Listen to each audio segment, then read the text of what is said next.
Ilang mag-iina ang nagpiket sa harap ng Energy Regulatory Commission.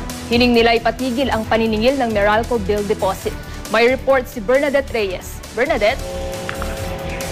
Trisha, humigit kumulang 20 ina kasama ang kanilang mga anak ay nagkilos protesta sa tanggapan ng Meralco at Energy Regulatory Commission. Pinaprotesta nila ang paniningil ng bill deposit. Hindi na raw ito dapat sinisingil dahil kung hindi naman makabayad sa kuryente, pinuputulan nila ng kuryente at nagbabayad din ng reconnection fee ang kanilang mga customers.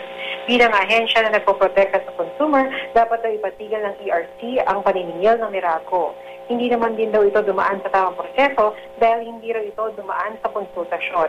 Ayon kay John Salvador, Deputy Secretary General ng Grupong Gabriela, wala raw itong pinagkaiba sa dagdag nila sa kuryente na pahirap na naman sa mga mamamayan.